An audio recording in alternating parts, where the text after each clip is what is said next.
Story 1. Whispers in the Ravine. I hadn't driven along that stretch of Route 52 since the crash. It's this winding, narrow road just outside of Flagstaff. No guardrails, tight turns, and sharp cliffs. My older brother, Sam, died there nearly 7 months ago when his car veered off the edge and disappeared into a ravine. The police said he was probably dead the instant the car hit, but no one actually saw it happen. I was the one who found his car. I got the call from his fiancée around midnight. She hadn't heard from him, and his phone had last pinged near that stretch of road. I drove out in a panic. The headlights from my truck illuminated the wreck before the police even arrived. His car was completely crumpled, like a paper bag that had been crushed. The door was wide open, as if he'd gotten out casually, but he was still slumped in the driver's seat, his head pressed into the broken airbag. At first, I didn't cry. I just stood there, my pulse thundering in my ears. After the funeral, I tried to keep myself busy, but everything felt off. Sam wasn't just my brother, he was my twin. We had been inseparable, always together. He was the loud, confident one who made everyone laugh, the one who had a way of making life feel bigger than it really was. Without him, even silence started to feel like something was missing, like the world was off-kilter. About a week ago, I got a voicemail. I was on a lunch break when I saw a missed call, no number, just voicemail from unknown. It wasn't unusual, but the timestamp made my stomach churn. 3:22 a.m. I sat in my car and pressed play. There was static at first, like wind crashing against a microphone. Then I heard a voice, a rough, heavy breath between each word. It said my name, Ethan, not just once, but several times, slower each time. It sounded like Sam, but distorted, like his voice was submerged underwater. The voicemail only lasted 11 seconds, but it rattled me. I sat there for what felt like hours, staring at my phone. I even tried calling the number back, but of course, it didn't exist. That night, I couldn't sleep. I kept listening to the voicemail over and over, trying to convince myself it was a prank.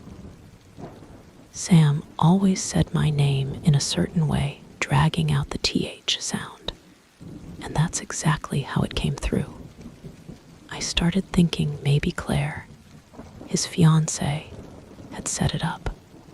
She was grieving too, and grief makes people do strange things.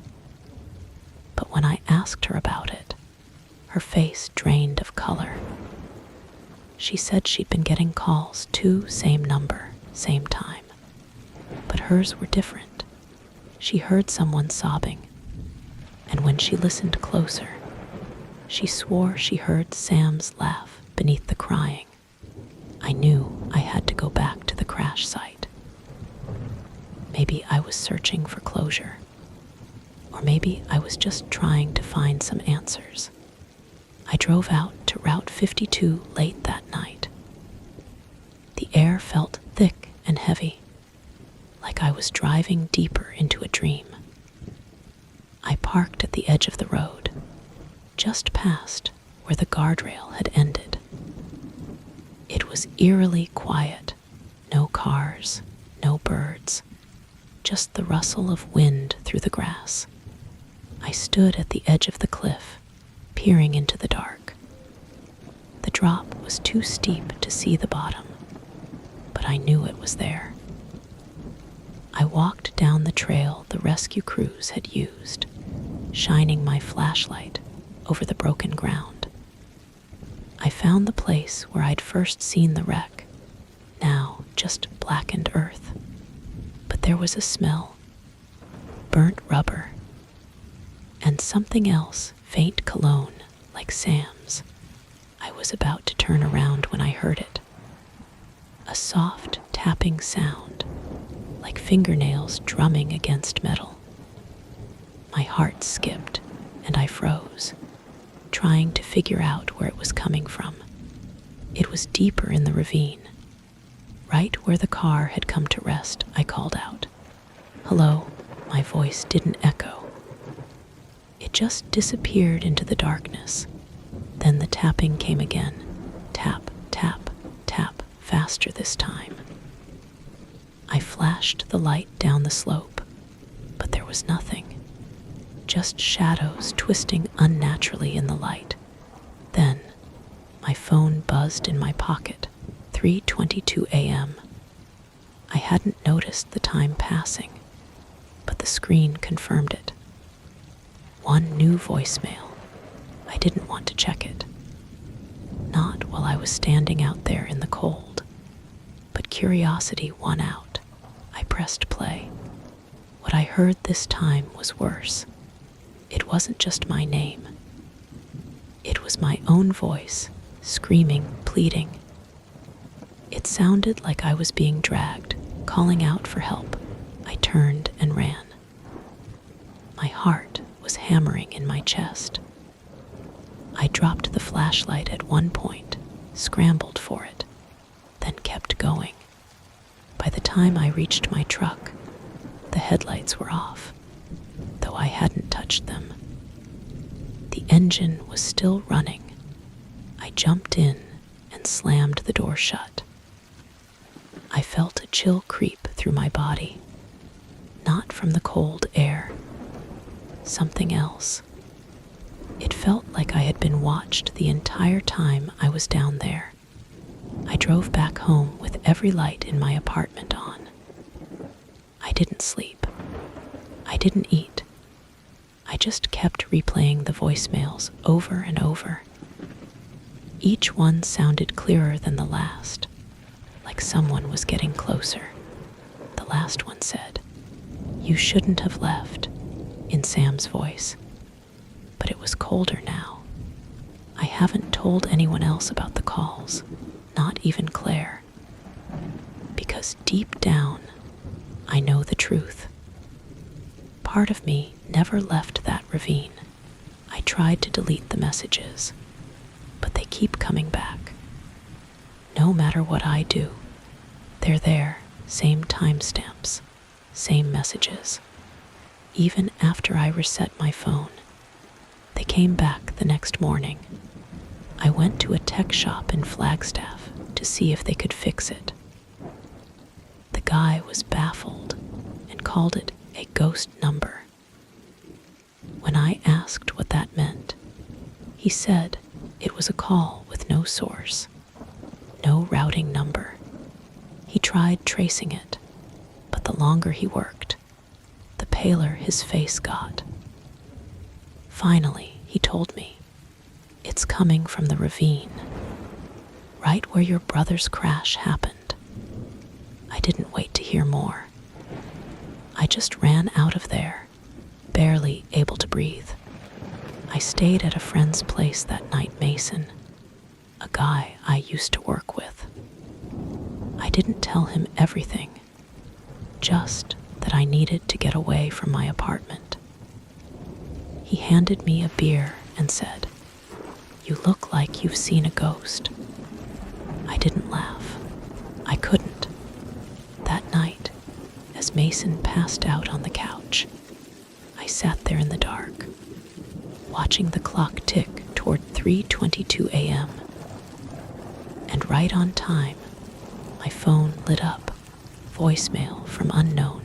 This time, it started playing on its own. "I'm not alone here," it said, slower than before. there was something else beneath it, whispers, like voices overlapping, too faint to make out.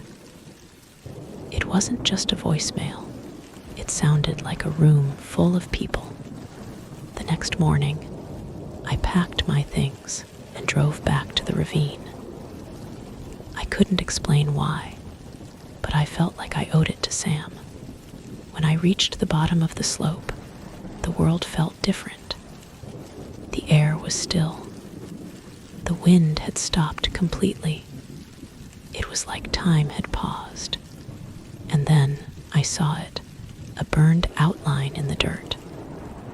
A pair of footprints, barefoot, deep, and unmistakable. They circled once, then stopped. Facing the trees, I followed them into the woods. The ground was cold beneath my feet, and there, under a tangle of roots, I found it, Sam's keychain. The one we used to share. It was melted, but the photo was still inside. A silly shot of us wearing Halloween masks when we were kids. But the red smear across the glass made my blood run cold. Before I could process it, my phone rang. Sam's name. I answered, barely able to breathe. Hello, I whispered. All I heard was soft crying. It lasted almost a minute. Quiet, muffled sobs. Then I heard I shouldn't have stayed with her. Who? I asked, my voice shaking. Sam, who's her? No answer. Just silence. Then a clang far off, like metal slamming shut. The call ended. I ran. My legs felt like lead as I sprinted up the hill. I didn't look back. By the time I got to my truck, my heart was racing. I slammed the door and sped off, never glancing in the rearview mirror. At home, I threw the phone into a drawer and locked it away. I haven't touched it since, but the voicemails keep coming. I don't answer them anymore. I can't. Sometimes I hear it, Sam's voice, calling my name from somewhere in the house. Not from the phone, from the walls. Story 2. The Phantom Engine. Back in 2022, I was still living in Merced, California, in a small house near Yosemite Avenue. I worked part-time at a local auto shop and spent most nights tinkering with my old 350Z in the driveway. My cousin, Mark, lived just down the street. We were as close as brothers. We both shared a passion for street racing, fast cars, midnight runs, and just enough danger to feel alive. Mark had a black '96 Mustang GT. It was the kind of car that turned heads, loud engine, neon lights under the chassis, gutted interior. He had this wild streak, but he was always in control. I wasn't as reckless, but I kept up. Racing with him felt like I could touch the sky.